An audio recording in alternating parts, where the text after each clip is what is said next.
안녕하세요, 역규입니다. 지난 2020년 2월부터 학교의 일상은 코로나로 인해 완전히 바뀌었고 위드 코로나라고 하지만 아직 예전의 모습을 완전히 찾지는 못했습니다. 그래서 오늘은 코로나 시대 이후 교실에서 보기 힘들어진 풍경들을 준비해보았습니다. 지역이나 학교 규모에 따라 조금씩 다를 수 있음을 참고하셔서 봐주시면 감사하겠습니다.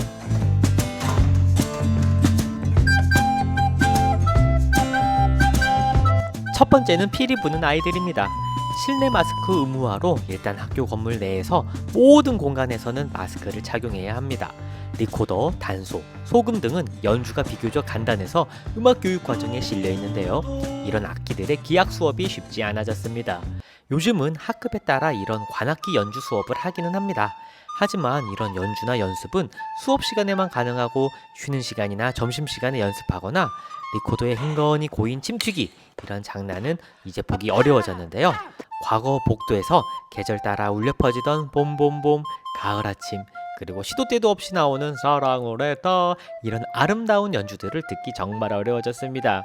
사실 코로나로 인한 원격 수업 기간 중에 국어, 수학, 사회 이런 과목은 어느 정도 온라인으로도 수업이 매끄럽게 진행이 되었는데요. 악기 연주, 가창 등은 온라인으로 진행하기 쉽지 않은 영역이었습니다. 올해 음악 수업을 하다 보면 음악과 관련된 기본적인 지식이 없는 학생이 너무 많은 게 느껴지더라고요. 어쩌면 앞으로는 단소 소리 내보려고 연습하다 머리가 어질어질해진 경험도, 리코더에 고인침 털다가 옆 친구와 다투는 경험도, 학교 종부터 캐논 변주곡까지 리코더 연주 성공해서 받은 리코더 달인 상장도 모두 사라지지는 않을까 걱정입니다.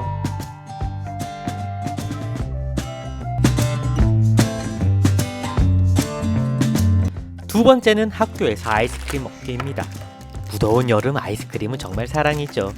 이가 시려워서 차가운 것을 잘 먹지 못하던 역기끼도 한여름 더위에는 아이스크림과 타협하곤 하는데요.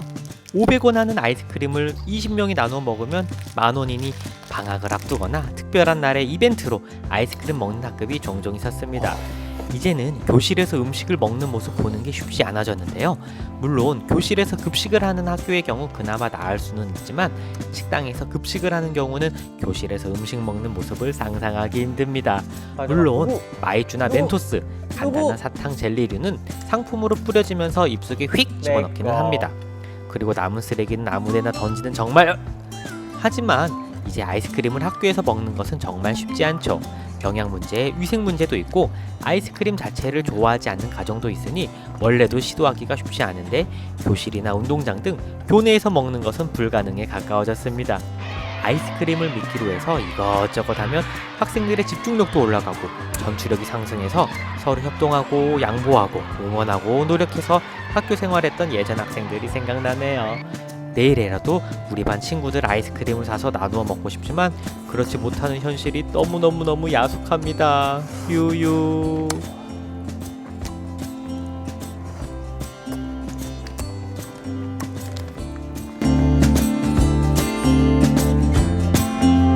세 번째는 친구 얼굴 서로 그려주기입니다. 미술 시간에 관찰하여 그리기 수업으로 종종 활용되었던 주제입니다. 물론 이게 코로나 이전에도 쉽지는 않았습니다.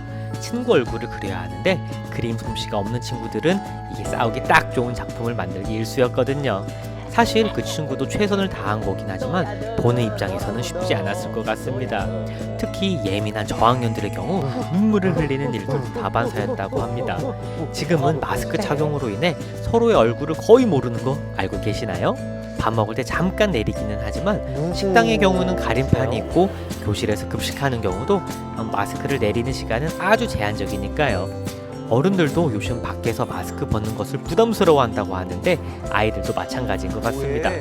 운동장 체육을 할 때도 마스크를 모두 쓰고 졸업 앨범을 찍을 때도 촬영할 때 잠깐 벗었다가 촬영 마치고 황급히 찾아 쓰는 아이들을 보니 뭔가 씁쓸한 느낌이 들더라고요. 이런 상황이니 마스크를 내리고 서로 얼굴을 바라보며 그림 그리는 것은 난이도가 상당해 보입니다. 사실 자세히 그려주기 말고도 순간포착 그리기로 해서 미술과 창체 활동을 하는 경우도 많았습니다. 학기 초나 학년 초에 한 명씩 나와 순식간에 그림을 그리는 거였는데요. 친구 얼굴도 익히고 아는 친구라면 재밌게 그려진 작품에 깔깔깔 웃던 교실이 더욱 그리워집니다.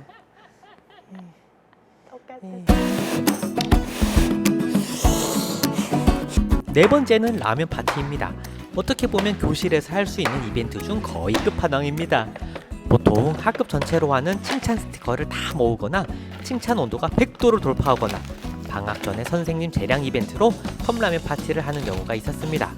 이게 여러 이유로 학교에서 하는 게 맞나 하는 우려가 있는 이벤트이기는 하지만 학생들의 만족도는 거의 극최상이기 때문에 많은 학교에서 실시했었습니다. 이벤트 진행은 간단했는데요. 학생들이 집에서 컵라면을 준비해오고 물은 우리 반, 옆반, 뒷반, 저기반 전기포트에 끓여서 부어 먹곤 했습니다. 작은 컵, 큰 컵, 짜장라면, 불닭볶음면까지 다양한 메뉴로 눈과 입과 코를 자극하는 시간이었습니다. 컵라면 먹을 때 그냥 앞친구 뒤통수만 보고 먹을 수는 없죠. 교육적 의미가 가득한 영화나 영상을 보며 1시간 진득하게 보냈었는데요. 이 역시 코로나 이후 교실에서는 정말 불가능에 가까워졌습니다. 컵라면 파티한다고 소문이 나면 이미 시작도 전에 다른 반 친구들이 야, 이거 한 입 꼭 달라고 청탁하곤 했고 미리 부탁을 못한 친구들도 쉬는 시간에 남은 국물이라도 좀 달라고 문에 붙어있곤 했지요. 생색내면서 한 입씩 먹을래? 주는 친구도 있고 남은 국물 버리러 가는 길 아쉬운 마음에 화장실 문 앞에서까지 들이키던 모습도 있었는데요. 어른들 기준에서는 파티라고 볼 수 없지만 아이들에게는 천상의 파티였던 라면 파티, 언제 다시 돌아올 수 있을까요? 사실 이 외에도 많은 활동이 사라졌지만 체험학습이나 수련회 등은 다시 하는 곳도 많으니 제외했습니다.